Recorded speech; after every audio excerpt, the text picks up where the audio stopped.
Bismillahirrahmanirrahim. Assalamu alaikum. I am Fiza Said with your own channel that is Study with Skills.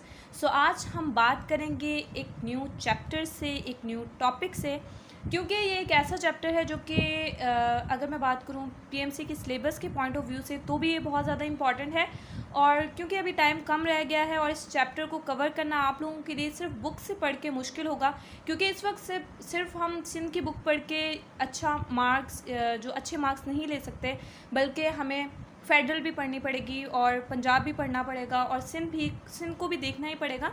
लेकिन ज़्यादा इस वक्त आप लोगों के लिए इम्पॉर्टेंट फेडरल और पंजाब की बुक है। सो इसलिए, और अगर आप लोगों ने सिलेबस को चेकआउट किया है तो उसमें भी जो टॉपिक्स जिस तरीके से लिखे हुए हैं वो फेडरल की बुक से ज़्यादा मिलते हैं। इसलिए मैं आप लोगों को ये जो टॉपिक्स हैं और ये जो चैप्टर है इनहेरिटेंस चैप्टर, ये मैं आपको ज़्यादातर फेडरल की बुक से ही पढ़ाऊँगी, ठीक है ना। सो स्टार्ट करते हैं आज का टॉपिक, दैट इज़ मेंडेलियंस इनहेरिटेंस। सो सबसे पहले कि मेंडल ने क्या इनहेरिटेंस के बारे में कहा था, उसके क्या पॉइंट ऑफ व्यू थे, इसके बारे में बात करेंगे, ठीक है। So what is the choice of material. Choice of material जो मेंडल ने लिया था that was a P plant. उसने एक पी प्लांट यानी कि मटर का पौधा लिया था, ठीक है। और उसके मेन कैरेक्टरिस्टिक्स क्या थे आप लोगों को पता होने चाहिए। That is it is easy to cultivate, वो आसानी से कल्टिवेट हो सकता था, सेल्फ पॉलिनेट भी हो सकता था और क्रॉस पॉलिनेट भी हो सकता था। अच्छा, what is mean by self and cross. So इसका मतलब ये है कि ज़रूरी नहीं है कि उसे किसी और पौधे के पॉलन ग्रेन्स की ज़रूरत थी, ठीक है। वो अपने ही पॉलन ग्रेन से अपने आप को सेल्फ पॉलिनेट कर सकता था और अपने न्यू ऑफस्प्रिंग प्रोड्यूस कर सकता था, ठीक है। अच्छा, इसके अलावा आर्टिफिशियली हम उसे क्रॉस फर्टिलाइज भी करवा सकते थे, यानी क्रॉस पॉलिनेशन के ज़रिए किसी और पौधे के पॉलन ग्रेन्स लेके अगर हम उस पौधे पर मतलब वो करते, उसे फर्टिलाइज़ करवाते तो वो इस तरीके से भी फर्टिलाइज़ हो सकता था, ठीक है। लेकिन वो आर्टिफिशियल मेथड था, जो नेचुरल मेथड था दैट वाज सेल्फ पॉलिनेशन, ठीक।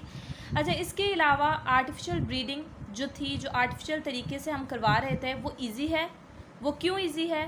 क्योंकि उसमें जो फ्लावर्स बनेंगे वो कंपैरेटिवली लार्ज होंगे, फ्लावर्स बड़े बड़े होंगे और उसमें शार्पली डिफाइंड कंट्रास्टिंग करेक्टर्स होंगे। व्हाट डज़ इट मीन, कि इसका मतलब क्या है? इसका मतलब है कि flower colour, plant height, seed colour और सीड सरफेस की जो बुनियाद है उसमें उसके शार्पली डिफाइंड ये सारे करेक्टरिस्टिक्स मौजूद होंगे उसमें, कि उसका फ्लावर कलर कैसा है, उसकी हाइट कैसी, ये सारा मेंडल ने अपने पॉइंट ऑफ व्यू में रखा था, ठीक है ना। अच्छा, इसके अलावा रिजल्टिंग हाइब्रिड्स जो होंगे, जो भी रिजल्टिंग हाइब्रिड्स बनेंगे, मैं आप लोगों को बताती हूँ कि हाइब्रिडाइजेशन क्या है अभी, ठीक है। लेकिन जो भी रिजल्टिंग हाइब्रिड्स बनेंगे वो फर्टाइल होंगे। ये बहुत इंपॉर्टेंट पॉइंट है, आप लोगों को याद रखना है कि मेंडल के जो पॉइंट ऑफ व्यू था उसमें जो उसके रिजल्टिंग हाइब्रिड्स आए वो किस तरीके थे, वो फर्टाइल थे, ठीक। अच्छा, वैन पी प्लांट, जब हम पी प्लांट जो थे उसके टू अल्टरनेट को क्रॉस करवाएंगे तो उसमें एक कम्प्लीटली एक्सप्रेस्ड होगा, एक नहीं होगा, और जो नहीं एक्सप्रेस्ड होगा उसे हम रिसेसिव कहते हैं। मैं आपको समझाती हूँ किस तरीके से। और ये जो पूरी बात थी कि दो अल्टरनेट करेक्टरिस्टिक्स को हम क्रॉस करवा रहे हैं और वन एक्सप्रेस्ड हो रहा है और वन एक्सप्रेस नहीं हो रहा, जिसे हम रिसेसिव कह रहे हैं, ये लॉ ऑफ डोमिनेंस कहलाता है। नाउ मैं आप लोगों को ये क्लियर पॉइंट ऑफ व्यू से समझाती हूँ ये हो क्या रहा है। देखें, फॉर एग्जांपल दो अल्टरनेट करेक्टरिस्टिक्स हमने लेनी है, ठीक है। उन दो अल्टरनेट करेक्टरिस्टिक्स में फॉर एग्जांपल एक राउंड हो सकता है करेक्टर, एक रिंकल्ड हो सकता है करेक्टर। अगर मैं राउंड को रिंकल्ड से कर रही हूँ क्रॉस्ड, फॉर एग्जांपल मैं आप लोगों को समझाती हूँ। याद रखिएगा, हमेशा राउंड के लिए हम जो यूज़ करते हैं, ठीक है, वो होता है आर। आर हमेशा हम राउंड के लिए यूज़ करते हैं और रिंकल के लिए हम स्मॉल आर यूज़ करते हैं, ठीक। ये आप लोगों को काफ़ियों को पता होगा। सो इसमें जब भी हम इसे क्रॉस करवाएंगे, इसका क्रॉस होगा तो इसके नतीजे में हमें कुछ ऐसा करेक्टर मिलेगा, ठीक।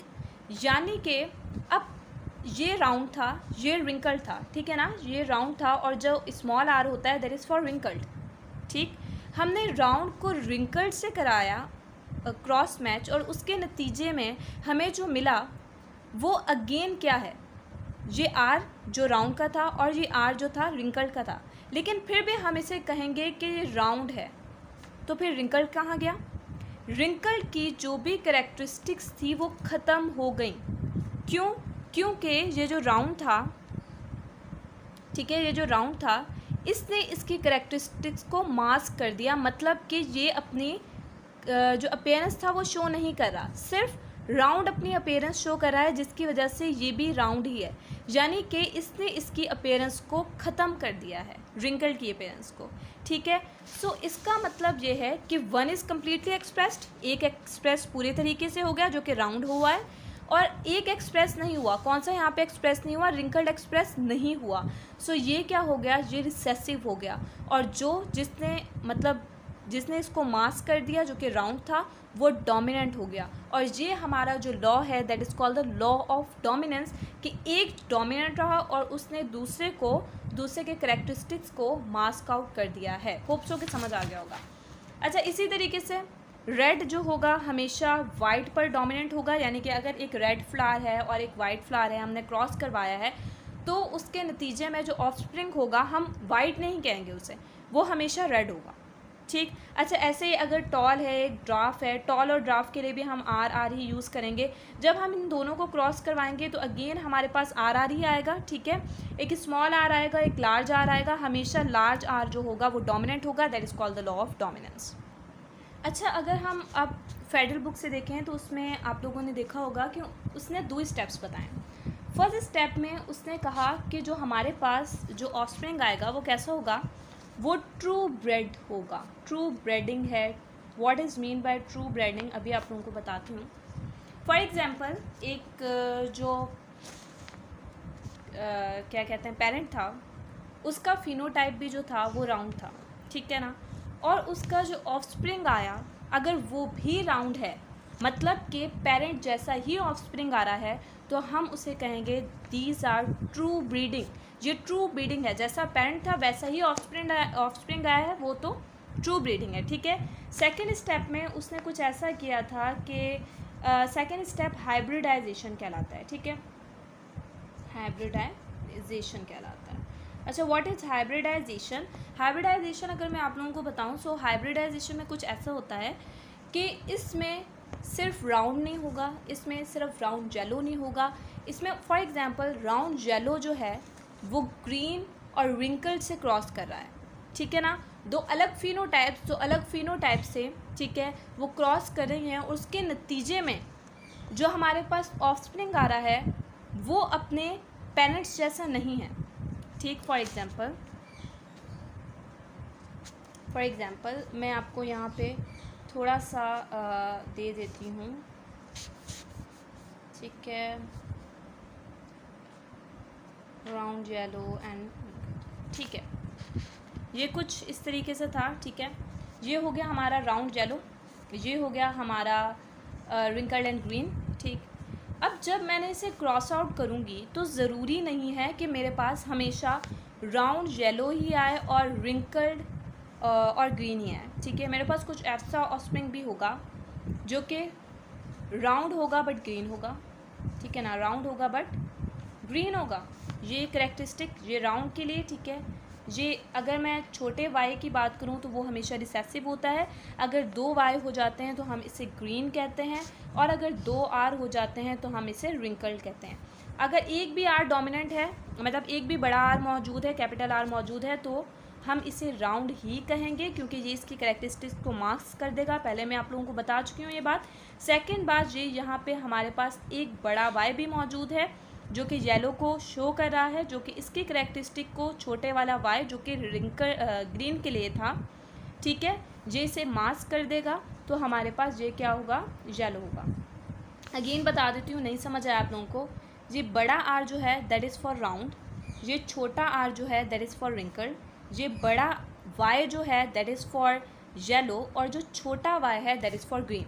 अगर वाई ज़्यादा होंगे तो ग्रीन होगा, अगर बड़ा वाई एक भी होगा तो येलो होगा, अगर बड़ा आर एक भी होगा तो हम इसे राउंड कहेंगे, और अगर एक भी छोटा आर अगर 2 होंगे तो हम इसे रिंकल्ड कहेंगे। होप सो कि समझ आ गया होगा। अच्छा, अब देख लेते हैं। मैंने आप लोगों को बताया कि अगर ये इससे क्रॉस करता है तो हमारे पास एक ऐसी ऑफस्प्रिंग आई जो राउंड थी और ग्रीन थी। ठीक है, जो राउंड थी और ग्रीन थी, ऐसा ही है ना कुछ। अब देखो ये क्या था, ये राउंड येलो था, ये रिंकल ग्रीन था।